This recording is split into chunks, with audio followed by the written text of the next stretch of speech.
السلام علیکم ورحمۃ اللہ وبرکاتہ۔ الحمد للہ رب العالمین والصلاة والسلام علی اشرف الانبیاء والمرسلین وعلی آلہ وصحبہ اجمعین اما بعد فاعوذ باللہ من الشیطان الرجیم بسم اللہ الرحمن الرحیم وَلَنَبْلُوَنَّكُمْ بِشَيْءٍ مِّنَ الْخَوْفِ وَالْجُوعِ وَنَقْصٍ مِّنَ الْأَمْوَالِ وَالْأَنفُسِ وَالثَّمَرَاتِ وَبَشِّرِ الصَّابِرِينَ۔ صدق اللہ العظیم وبلغنا وسندنا رسولہ النبی الامین الکریم ونحن علی ذلک لمن الشاہدین والشاکرین والحمد للہ رب العالمین۔ فقد قال اللہ تبارک وتعالی فی شأن حبیبہ تعظیما وتکریما للنبی الرؤوف الرحیم ان اللہ وملائکتہ یصلون علی النبی یا ایہا الذین آمنوا صلوا علیہ وسلموا تسلیما۔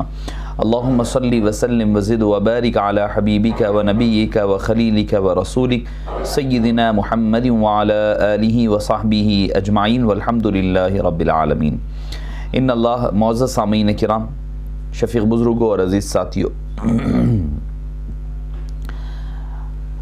آپ حضرات، آپ اور ہم 5 روزہ شہادت امام حسین رضی اللہ عنہ اور محرم الحرام کی مکمل سیریز سننے سنانے کی سعادت حاصل فرمائے ہیں کہ خلافت راشدہ سے کربلا معلیٰ تک ہم نے سننے اور سنانے کی سعادت حاصل کی ہے۔ معزز سامعین کرام، اسی عنوان کی ایک کڑی جو میں سمجھتا ہوں کہ وہ باقی رہ گئی تھی، جس کا تتمہ آج اور آپ اور ہم سننے اور سنانے کی سعادت حاصل کریں گے، کربلا کے بعد۔ کربلا کے بعد کا میں سمجھتا ہوں کہ کربلا کے واقعات جتنے سادہ و رنگین ہے اور جس قدر المناک ہے، اس کے بعد کے واقعات جو حضرات اہل بیت اطہار کا، خانوادہ نبوت کا گھرانہ مستورات کا کربلا کے ان خیموں سے جلے لٹے پیٹے ان خیموں سے نکل کر کے ابن زیاد کے دربار پہنچنا، پھر وہاں سے یزید کے دربار جانا، پھر وہاں سے پلٹ کر کے مدینہ پاک جانا، میں سمجھتا ہوں اس کی بھی اپنی ایک تاریخ ہے، اس کا بھی اپنا ایک حصہ ہے، جس میں سب سے بڑا رول، سب سے اہم کردار اب تک حضرت امام حسین کے شہزادے، حضرت علی کے شہزادے امام حسین کے جوامردی اور ان کی شان اور عظمت آپ سن رہے تھے۔ اب ان کی دختر مبارکہ حضرت سیدتنا زینب بنت علی رضی اللہ عنہما کی شان اور عظمت دیکھیں۔ ایک حدیث پاک ہے مسلم شریف کی، آپ صلی اللہ علیہ وسلم نے فرمایا من رآ منکم منکرا فلیغیرہ بیدہ، جب تم میں سے کوئی آدمی برائی دیکھے تو اسے چاہیے کہ اپنے ہاتھ سے روکے، فمن لم یستطع فبلسانہ، اگر وہ استطاعت نہیں رکھتا تو اپنے زبان سے روکے۔ حدیث پاک میں 2 درجے بتائے گئے، پہلا درجہ ہاتھ سے روکنا، دوسرا درجہ زبان سے روکنا۔ امام علی مقام نے دست مبارک سے منکر کو جب دیکھا، برائی کو جب دیکھا، اسلام کی شریعت میں مداخلت کو دیکھا تو اپنے دست مبارک سے روکا۔ اب حضرت سیدتنا زینب رضی اللہ عنہا نے دست مبارک سے نہیں، کیونکہ خواتین کے لیے جہاد نہیں ہے، ورنہ شاید اگر ہوتا تو وہ اس سے بھی پیچھے نہیں ہٹتی، مگر انہوں نے جو جہاد فرمایا وہ زبان سے فرمایا۔ اب جو دوسرے حضرات تھے، کچھ تابعین ہیں، تبع تابعین ہو یا پھر کچھ صحابہ ہو، تیسرا درجہ جو تھا ایمان کا، جس میں کہ حبیب پاک صلی اللہ علیہ وسلم نے فرمایا فمن لم یستطع فبقلبہ وذلک ضعف الایمان، اگر زبان سے ہاتھ سے نہیں روک سکتے ہو تو قلب سے روک لیا کرو۔ تو جو حضرات کے بارے میں یہ ہے کہ وہ خاموشی اختیار کیے ہیں، کوئی انہوں نے کربلا کی جنگ میں شریک نہیں ہوئے یا پھر زبان سے بھی نہیں کہا، تو وہ قلبی ہی کے درجے میں رہے، انہوں نے اپنی دل سے اس یزید کے عمل کو برا جانا۔ تو حدیث پاک ایک ہی وقت میں آپ کے سامنے سارے کا سارا منظر پیش کرتی ہے، اور تاریخ الخلفاء میں اور ما ثبت بالسنہ من ایام السنہ میں حضرت شیخ عبدالحق محدث دہلوی نے فرمایا کہ امام علی مقام کی شہادت مبارکہ کے بعد دنیا میں 7 دن تک اندھیرا رہا، دھوپ دیواروں پر پڑتی تو انتہائی پھیکی اور زرد رنگ کی ہوا کرتی، اور فرماتے ہیں کہ کوفیوں کی فوج کے پاس زرد رنگ والی گھاس تھی، وہ سب مٹی ہو گئی، بیت المقدس کے جس پتھر کو اٹھایا جاتا اس کے نیچے سے آپ کا خون مبارک نظر آیا کرتا تھا۔ معزز سامعین کرام، یہاں تک تو ہم نے آپ کا کردار سنا ہے، آپ نے اور ہم نے سننے سنانے کی سعادت حاصل فرمائی، مگر کربلا کے بعد قبل اس کے کہ میں قاتلان امام علی مقام کا انجام بیان کروں، چونکہ ترتیب کے اعتبار سے حضرت زینب رضی اللہ عنہا کا کردار ہے، اسی لیے آپ کے سامنے آپ کے کردار کی چھوٹی سی ایک جھلک دکھلاتے ہوئے چلوں۔ دیکھیے معزز سامعین کرام، مرد حضرات ذہنی اعتبار سے اور جذباتی اعتبار سے اتنے زیادہ تھوڑے مضبوط ہوتے ہیں، وہ جلدی طور پر جذباتی نہیں ہو جاتے، جلدی طور پر اپنے صبر کا پیمانہ نہیں کھو بیٹھتے۔ خواتین کمزور ہوتی ہیں، خواتین جذباتی ہوتی ہیں، فوری طور پر ان کے آنکھ سے آنسو نکل جاتے ہیں۔ کسی کے انتقال پر سب سے زیادہ رونے والی خواتین ہوتی ہیں۔ نوحہ کرنے سے آپ صلی اللہ علیہ وسلم نے خواتین کو منع فرمایا، سینہ کوبی کرنے سے، ماتم کرنے سے منع فرمایا۔ کس کو؟ خواتین کو، کیونکہ خواتین کے کام ہوتے ہیں۔ مگر قربان جائیے سیدتنا زینب رضی اللہ عنہا کے بھائی کی ادھر شہادت ہوتی ہے، ادھر یہ ہاتھ اٹھا کر کے ان کی شہادت کی قبولیت کی دعائیں مانگ رہی ہے۔ کبھی علی اصغر کا لاشا دیکھ رہی ہے، کبھی علی اکبر کا لاشا دیکھ رہی ہے، خود اپنے بیٹے۔ انسان تو کیا سوچتا ہے، جان بچ گئی تو ٹھیک ہے، جان ہے تو جہان ہے کہتا ہے انسان۔ اگر جان ہے تو سارا جہان موجود ہے، کوئی مسئلہ نہیں ہے، سارا جہان جاتا ہے تو جائے۔ کسی سے ہماری کوئی لڑائی ہو جاتی ہے تو ہم کیا کرتے ہیں، پیسہ دے دلا کر کے کوئی پولیٹیکل لیڈر سے کمپرومائز کرواتے ہیں۔ کیوں کرواتے ہیں؟ تاکہ بھئی جان پر کوئی بلا نہ آ جائے۔ مال جاتا ہے جائے، کوئی اور چیز گھر بار دار جاتا ہے تو جائے، کوئی بیمار ہو جائے تو کیا کرتے ہیں، پیسے کا پیسہ لا کر کے جان بچانے کی کوشش کرتے ہیں۔ تو انسان کو سب سے زیادہ محبوب اپنی جان ہوتی ہے، مگر حضرت امام عالی مقام نے، اہل بیت اطہار کے گھرانے نے بتایا، جان دے کر کے انہوں نے قربان دے کر کے بتایا، ہاتھ نہ دیا سرداد نہ داد دست در دست یزید، ہاتھ نہ دینے کے لیے انہوں نے جان کو بھی قربان کر دیا۔ لوگ جان کے لیے سب قربان کرتے ہیں، آل نبی نے ظالم اور کافر کے ہاتھ میں ہاتھ دینے کی بجائے سر دے دینا گوارا فرمایا ہے۔ واقع کربلا کے بعد ہوا یہ کہ ظالموں نے، کوفیوں نے، ان شمر لعین وغیرہ نے، ان لوگوں نے قافلے پر حملہ کیا، خیموں کو لوٹ مار کیا، خیموں کے پیچھے آگ لگا دی گئی، ان کے گلوں سے زیور کھینچے جانے لگے۔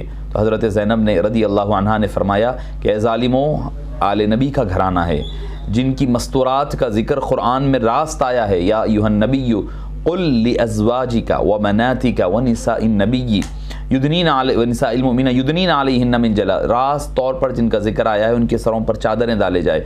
ان کو تم چھونے جا رہے ہو؟ نہیں، ٹھہر جاؤ، تمہیں مال و دولت چاہیے، زیور ہم اتار کر تمہارے حوالے کر دیں گے۔ انہوں نے زیور اتار کر کے پھینک دیا۔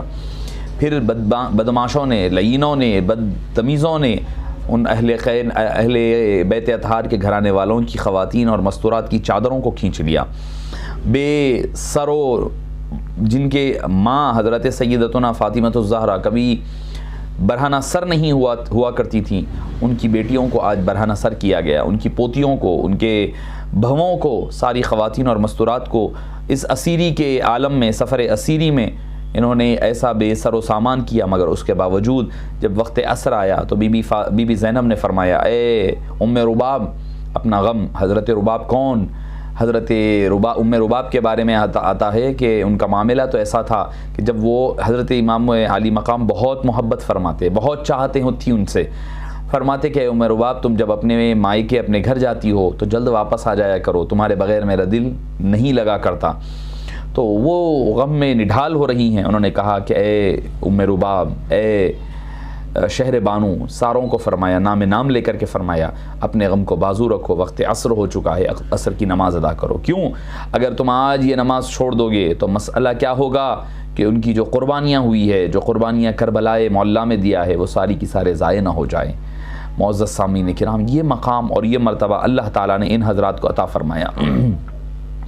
اس کے بعد سے آپ نے یہاں سے لے کر کے اپنے قافلے کو لے کر کے ابن زیاد کے دربار میں جاتے ہیں۔ ساروں کو بیڑیاں لگا دی گئی، ساروں کے ہاتھوں میں ہتکڑیاں لگا دی گئی، اسیری مسافری سارے عالم میں سفر اسیری میں لے کر کے ابن زیاد کے پاس گئے۔ ابن زیاد کے سامنے آپ کا سر مبارک رکھا گیا تو وہ ابن زیاد چھڑی سے آپ کو کہتا کہ کتنا خوبصورت چہرہ ہے، خود کہہ رہا ہے ابن زیاد کہ کس قدر خوبصورت چھڑیوں سے آپ کے لبھائے مبارک کو ہلا رہا ہے۔ حضرت انس رضی اللہ عنہ موجود تھے، انہوں نے کہا اے بدبخت، وہ مقام سے لب مبارک سے لکڑی کو ہٹا دے، کیونکہ میں نے دیکھا ہے کہ نبی پاک صلی اللہ علیہ وسلم ان لبوں کو بوسہ دیا کرتے۔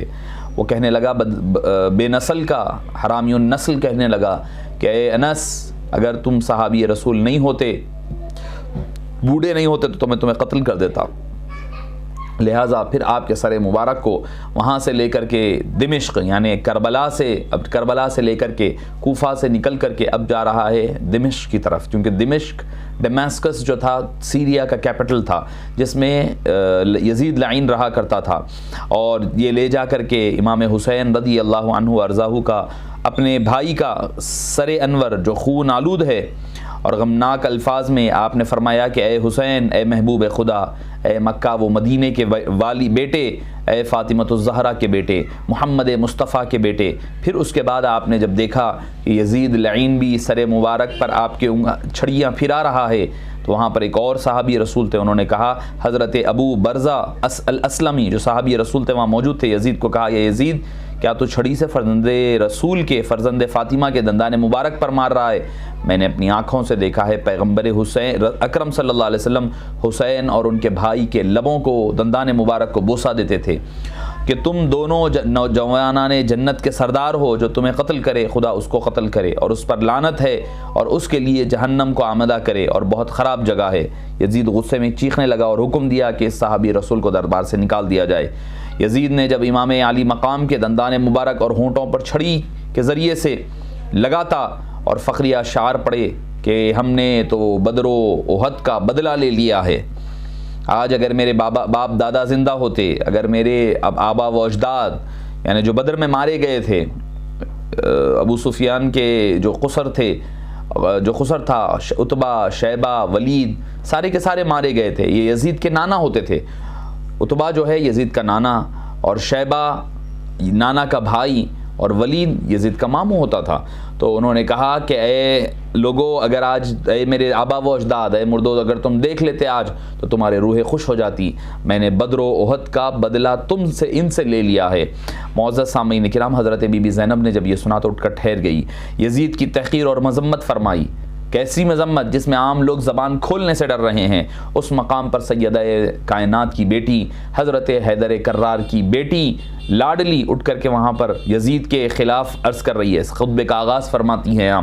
خطبے کا متن میں آپ کے سامنے پیش کروں گا، کس قدر جاہ و جلال ہے، کس قدر فصاحت و بلاغت ہے۔ حضرت مولا مشکل کشا کی فصاحت بھی ہے، جلال بھی ہے، غصہ بھی ہے، دبدبا بھی ہے، روب بھی ہے، نصیحت بھی ہے، عبرت بھی ہے، موعظت، ہر چیز ایک ہی خطبے میں انہوں نے جمع فرما دیا۔ فرمایا سب تعریفیں اس اللہ کے لیے ہے جو کائنات کا پروردگار ہے، اور خدا کی رحمت نازل ہو نبی پاک صلی اللہ علیہ وسلم پر اور ان کی پاکیزہ آل پر۔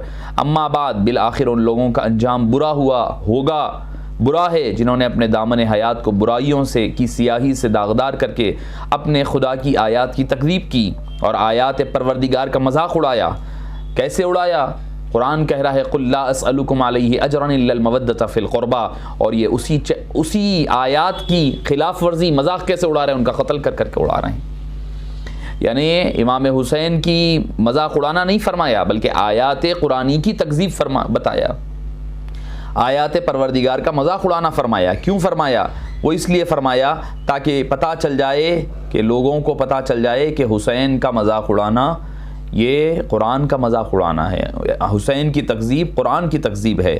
پھر آپ نے سورہ آل عمران کی آیت نمبر 178 میں فتح مکہ کی طرف اشارہ کیا کہ آپ صلی اللہ علیہ وسلم نے ابو سفیان، حضرت معاویہ، حضرت ابو سفیان، قریش کے بزرگوں کو، اپنے دشمنوں کو بخش دیا۔ اذهبوا فانتم الطلقاء، اس آیت کریمہ کو حضرت زینب نے بنت علی نے استعمال فرمایا۔ اے یزید، تو کیا سمجھتا ہے کہ تو نے ہم پر زمین کے گوشے اور آسمان کے کنارے تنگ کر دیے ہیں، اور رسول کی آل کو رسیوں اور زنجیروں میں جکڑ دیا، در بدر پھرانے سے تو خدا کی بارگاہ میں سرفراز ہوا اور ہم رسوا ہو گئے ہیں۔ کیا ہے تیرا خیال ہم مظلوم ہو کر ذلیل ہو گئے اور تو ظالم ہو کر سربلند ہو گیا؟ کیا تو سمجھتا ہے کہ ہم ظلم کر کے خدا کی بارگاہ میں تجھے شان اور مقام حاصل ہو گیا ہے؟ آج تو اپنی ظاہری کامیابی اور فتح کی مسرت اور خوشی کا اظہار کر رہا ہے، سرشار ہو کر اپنے غالب ہونے پر اترا رہا ہے، اور خلافت کے ہمارے مسلمہ حقوق کو غضب کر کے خوشی اور سرور کا دن منا رہا ہے۔ اپنی غلط سوچ پر مغرور نہ ہو اور ہوش کے ناخن لے۔ کیا تو نے خدا کا یہ فرمان بھلا دیا ہے کہ حق کا انکار کرنے والا یہ نہ سمجھے کہ ہم انہیں جو مہلت دے رہے ہیں یہ ان کے حق میں بھلائی ہے؟ ہم انہیں مہلت اس لیے دیتے ہیں کہ وہ گناہ میں زیادتی کریں، اور اس لیے ان کے لیے خوار کرنے والا دردناک عذاب ہم نے لکھ دیا ہے۔ یزید کے دربار میں ٹھہر کر یزید کو کہہ رہی ہیں، جو بڑے بڑے لوگ کہنے سے کترا رہے ہیں، اس مقام پر ایک تنہا خاتون ٹھہری ہوئی ہے۔ یہ کردار ہے حضرت بی بی زینب رضی اللہ عنہا کا۔ پھر اس کے بعد دشمنوں کی رسوائی کا ذریعہ سبب بتا رہی، اے طلقاء کے بیٹے کیا یہ تیرا انصاف ہے کہ تو اپنی مستورات لونڈیوں کو چادروں میں اور ان کو چار دیواری کا تحفظ فراہم کرے، پردے میں بٹھا رکھا ہے، جبکہ رسول زادیوں کو سر برہنہ در بدر پھرا رہا ہے۔ تو نے مقدرات عصمت کی چادریں لوٹ لیں اور ان کی بے حرمتی کا مرتکب ہوا۔ تیرے حکم پر اشقیاء نے رسول زادیوں کو بے نقاب کر کے شہر بشہر پھرایا ہے۔ یہ ذکر فرمایا رہا۔ پھر شہدائے کربلا کا ذکر مقام بتلایا، اے یزید یاد رکھ خدا آل رسول پاک کا تجھ سے انتقام لے کر ان مظلوموں کا حق ادا فرمائے گا اور انہیں امن و امان سکون کی نعمت سے مالا مال فرما دے گا۔ خدا کا فرمان ہے جو لوگ تیری راہ میں مارے جاتے ہیں انہیں مردہ مت کہو، ولا تقولوا لمن يقتل فی سبیل اللہ اموات بل احیاء ولکن لا تشعرون۔ یہ آیت کریمہ آپ نے سنائی۔ پھر اس کے بعد فرمایا کہ افسوس تو اس بات پر ہے کہ شیطان کے ہمنوا اور بدنام لوگوں نے رحمان کے سپاہیوں اور پاک بازوں کو تہ دیخ کر دیا، تہ و تیغ کر ڈالا ہے۔ یعنی رحمان کے سپاہی کون؟ حضرت امام حسین کو فرما رہی ہے رحمان کے سپاہی ہے، ادھر فرمایا شیطان کے سپاہی۔ قرآن کیا کہتا ہے؟ قرآن کہتا ہے الذین کفروا اولیاؤہم الطاغوت، ان کو شیطان کے دوست کہا، اولیاء الشیطان بھی فرمایا، شیطان کے ساتھی فرمایا۔ یہ رحمان کے ساتھی ہے، یہ شیطان کے ساتھی ہے۔ آپ نے دونوں کے درمیان فرق کر ڈالا اور ابھی تک اس شیطانی ٹولے کے ہاتھوں سے ہمارے پاک خون کے خطرے ٹپک رہے ہیں اور بتلا رہی ہیں کہ ہم بھی پاک، ہمارے جسم کے اندر رہنے والا خون بھی پاک، ہمارا ظاہر بھی پاک، ہمارا باطن بھی پاک۔ پھر ان کے ناپاک دہن ہمارے گوشت چبانے میں مصروف ہے اور صحرا کے بھیڑیے ان پاک باز شہزادوں کی مظلوم لاشوں کے ارد گرد گھوم رہے ہیں اور جنگل کے نجس درندے ان پاکیزہ جسموں کی بے حرمتی کر رہے ہیں۔ کس میں اللہ اکبر، آپ اس میں اندر ہونے والی عظمت کو اور جلال کو، اس کے اندر موجودہ کرب کو آپ محسوس فرمائیں۔ پھر نتیجہ جنگ بتلاتی ہے آخر میں کہ تو اے یزید جتنا چاہے مکر و فریب کر لے، بھرپور کوشش کر کے دیکھ لے، مگر تجھے معلوم ہونا چاہیے تو نہ تو ہماری یاد لوگوں کے دلوں سے مٹا سکتا ہے اور نہ ہی وحی الہی کے پاکیزہ آثار کو تو مٹا سکتا ہے، یعنی صبح قیامت تک ہمارا ذکر باقی رہے گا۔ تو یہ خام خیالی میں اپنے دل سے نکال دے کہ ظاہری سازی کے ذریعے سے ہماری شان و منزلت کو پالے گا، نہیں، تو نے جس گناہوں نے جرم کا ارتکاب کیا اس کا بدنما داغ اپنے دامن سے نہیں دھو پائے گا۔ تیرا نظریہ نہایت کمزور اور گھٹیا ہے، تیری حکومت میں گنتی کے چند دن باقی ہے، تیرے سب ساتھی تیرا ساتھ چھوڑ جائیں گے۔ دیکھیے آپ آنے والے فیوچر کے ایام جو آنے والے ہیں اس کا پیش خیمہ پیش فرما رہی ہے، یعنی علم غیب اللہ نے آپ کو بھی عطا فرما رہی ہے کہ تو بدنما داغ نہیں دھو سکتا۔ جو لوگ آج یزید کو کلین چٹ دینے کی کوشش کرتے ہیں وہ اٹھا کر کے پڑھیں امام علی مقام کی شہزادہ بہن کا، آپ کی امام حضرت علی کی دختر مبارک کا خطبہ مبارک پڑھے، اس میں وہ کیا بتلا رہی ہے۔ یہ داغ تو نہیں مٹھا سکے گا جس نے گھنونا جرم کیا، تو چاہے کچھ بھی کر لے، یہ کرنے سے کیا تو یہ خام خیالی میں ہے، تو یہ کس خیال میں ہے کہ تو ہمارے برابر ہو جائے گا، ہماری شان اور منزلت کو پالے گا، یہ بدنما داغ تو زندگی بھر نہیں دھو سکے گا۔ اور فرمایا تیری حکومت چند دن کی ہے، چند دن کی حکومت ہے۔ یزید کی حکومت حقیقت میں چند دن کی تھی، وہ بھی حکومت کیا تھی، ظاہری طور پر تخت پر تھا، اس وقت بھی بادشاہت امام حسین کی چل رہی تھی۔ معزز سامعین کرام، پھر فرما رہی ہیں تیرے سب ساتھی تیرا ساتھ چھوڑ جائیں گے۔ ساتھی ساتھ چھوڑنا دنیاوی اعتبار سے ایک ہوتا ہے کہ ساتھی الگ ہو گئے چلے گئے، یہ ایک معنی ہو سکتے ہیں، مگر یہاں پر بتلایا جا رہا ہے ساتھی کا چھوڑنا، دنیا کو چھوڑ کر کے راہ فرار اختیار کرنا، ان کو درندگی کی موت عطا کرنا۔ تیرے پاس اس دن کی حسرت و پریشانی کے سوا کچھ نہیں بچے گا جب منادی ندا دے گا کہ ظالم ظلم و ستم کرنے والے لوگوں کے لیے خدا کی لعنت ہے۔ یہ الفاظ، یہ انداز آپ نے جو بیان فرمایا، خدا کی عزت کی قسم ایسا انداز کوئی بیان نہیں کر سکتا، انداز ذکر نہیں کر سکتا۔ معزز سامعین کرام، اللہ تعالیٰ نے حضرت امام علی مقام کے بعد جو کربلا کو جو سرخروئی اور چار چاند لگانے تھے وہ حضرت زینب بنت علی رضی اللہ عنہا کے ذریعے سے عطا فرمانے تھے۔ معزز سامعین کرام، اللہ تعالیٰ نے قاتلین امام حسین رضی اللہ عنہ ارضاہ کا کیا انجام فرمایا۔ عمریشی کا بیان ہے کہ کوفہ کے جس قصر عمارت میں ابن زیاد کے سامنے امام علی مقام کا سر مبارک رکھا گیا تھا، اسی مقام پر جس مقام پر اس کا سر امام حسین کا رکھا گیا، ابن زیاد کا بھی رکھا گیا۔ اس جگہ مختار الثقفی جو 66 سن ہجری میں، یہ امام حسین رضی اللہ عنہ کو بلانے والوں میں شامل تھے، کوفہ میں دعوت دینے والوں میں شامل تھے، معاونین میں شامل تھے۔ ابتدائی دور میں کربلا کے ابتدائی ایام تک امام مسلم تک بھی یہ مختار الثقفی نے آپ کو مدد فرمائی۔ مدد فرمانے کے بعد اس کے بعد جب کربلا کے واقعات ہوئے تو کہیں روپوش ہو گئے ڈر کے مارے۔ پھر بعد میں 66 سن ہجری میں انہوں نے قاتلان امام حسین کو چن چن کر ایک ایک کا بدلہ لیا، اور ان کا انجام کیسے ہوا کچھ کے بارے میں آتا ہے۔ منصور بن عمار نے روایت کی ہے کہ امام کے قاتل ایسی پیاس میں مبتلا ہوئے کہ ایک ایک مشک چڑھا جاتے، مشک پورا پیتے، جس میں کہ کئی لوگ سیراب ہوتے، وہ مشک پی جاتے مگر ان کی پیاس کم نہیں ہوتی۔ کیوں؟ کیونکہ انہوں نے نواز رسول کو پیاسا رکھا تھا۔ صدمی کہتے ہیں کہ ایک شخص نے کربلا میں میری دعوت کی، لوگوں نے آپس میں ذکر کیا، جس نے حسین کے قتل میں شرکت کی بری موت مرا۔ میزبان نے اسے جھٹلایا اور کہا وہ شخص بھی اس لشکر میں تھا مگر میرے ساتھ کچھ نہیں ہوا۔ پچھلی رات چراغ درست کرنے اٹھا، آگ نے اس کو چھو لیا اور سارے کا سارا جل کر کے خاکستر ہو گیا اور کوئلہ بن گیا۔ امام زہری فرماتے ہیں ان میں کوئی مارا گیا، کوئی اندھا ہو کر مرا، کوئی منہ کالا ہو کر کے مرا۔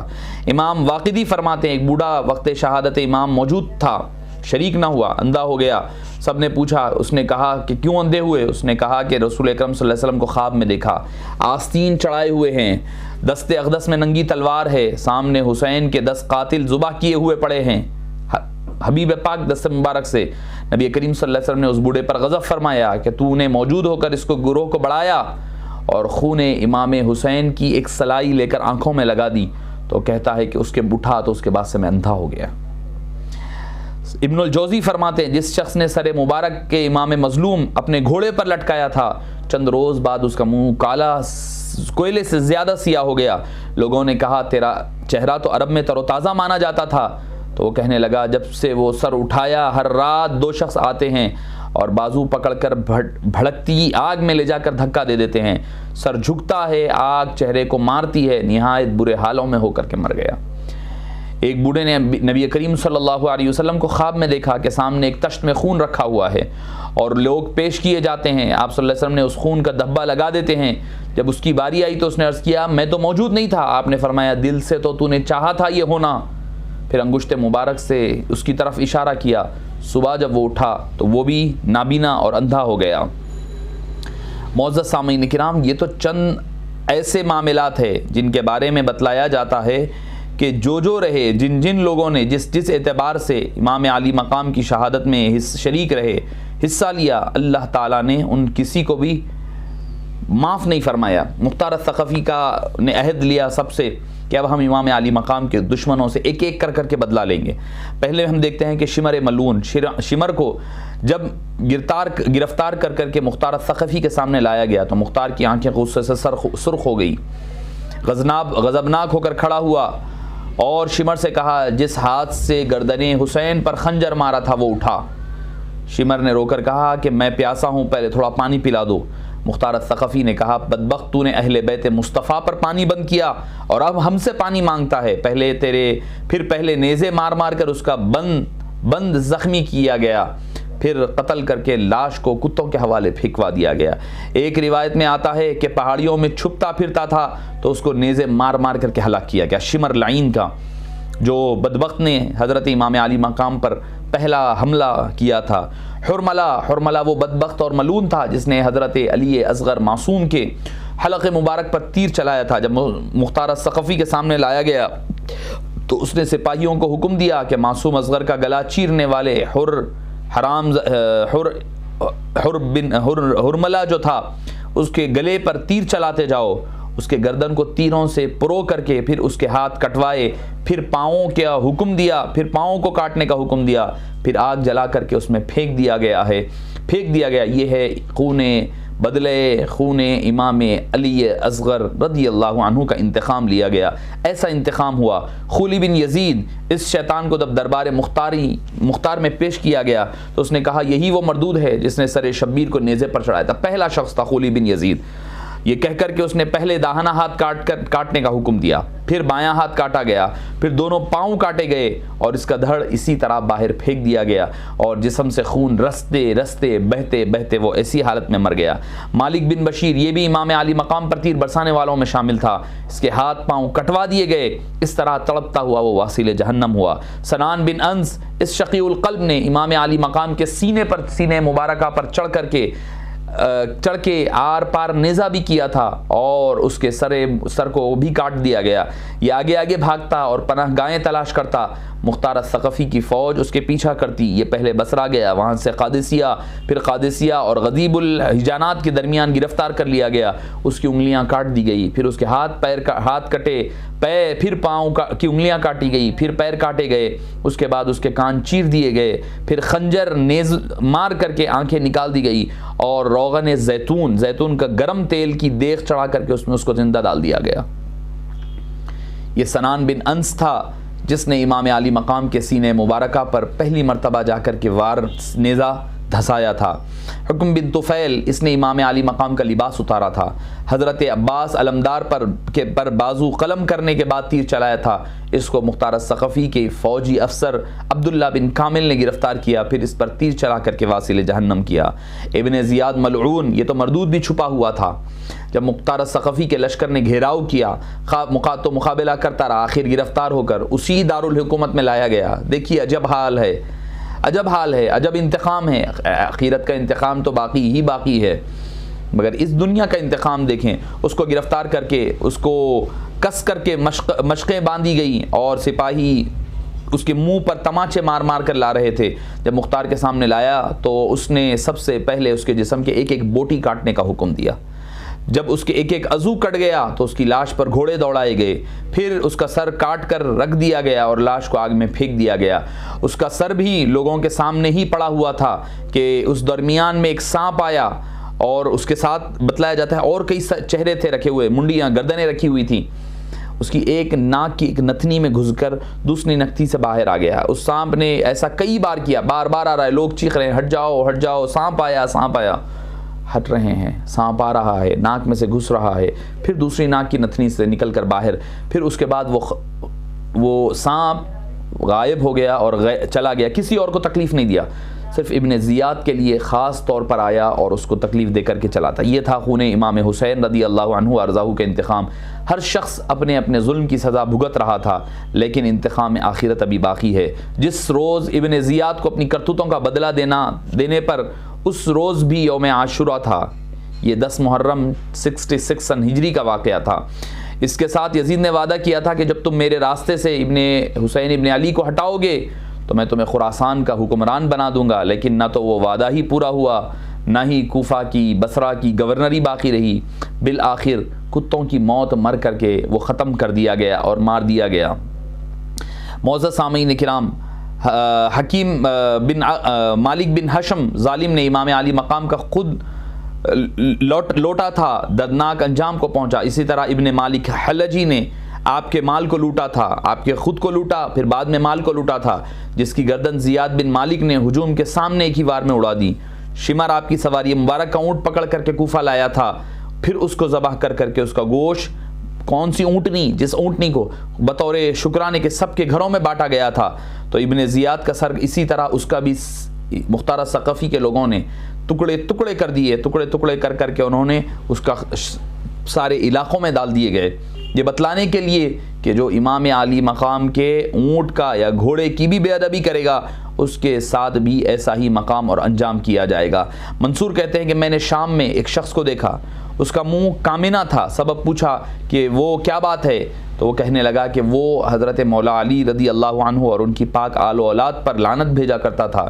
ایک رات نبی کریم صلی اللہ علیہ وسلم کو خواب میں دیکھا، امام حسن نے اس خبیث کی شکایت کی، آپ صلی اللہ علیہ وسلم نے اس پر لعنت فرمائی اور منہ پر تھوک دیا، پھر اس کے بعد اس کا چہرہ سور کی طرح بن گیا، یعنی بد جانور کی طرح اللہ تعالیٰ نے اس کے چہرے کو تبدیل فرما دیا۔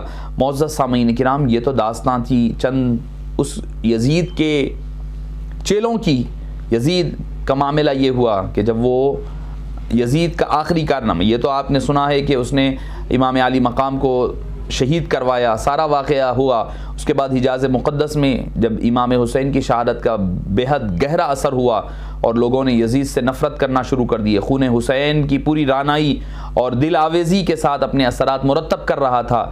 جن لوگوں کو دھوپ کی دھوکے سے بیعت یزید قبول کروائی گئی تھی وہ بھی، اور جنہوں نے کر لی تھی وہ بھی یزید کی بیعت توڑ کر حضرت عبداللہ بن زبیر کے دست مبارک پر بیعت کر رہے تھے. جب یہ یزید کو پتہ چلا تو اس نے کیا کیا، ایک بڑے سے لشکر کو مکہ مدینہ پاک پر پہلے حملہ آور کیا.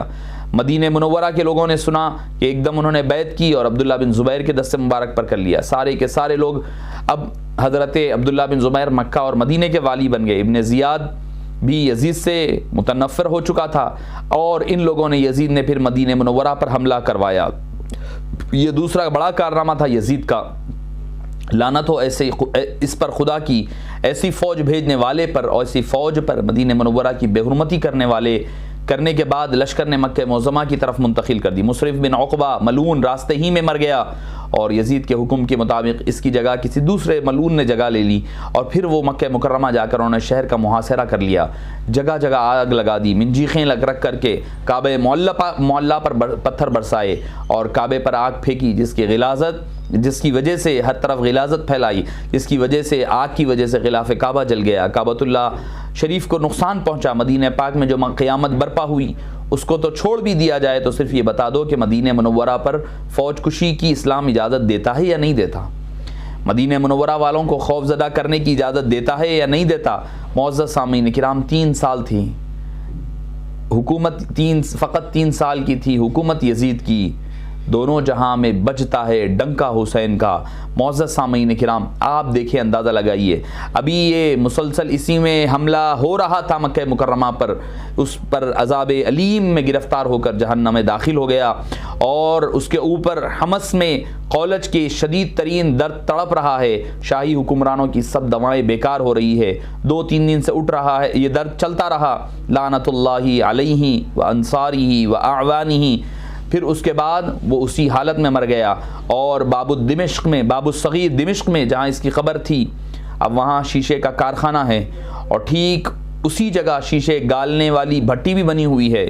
ملعون کو دونوں طرف سے آگ گھیری ہوئی ہے. اس دنیا میں بھی عذاب کی آگ ہے، اس دنیا میں بھی عذاب کی آگ بھری ہوئی ہے.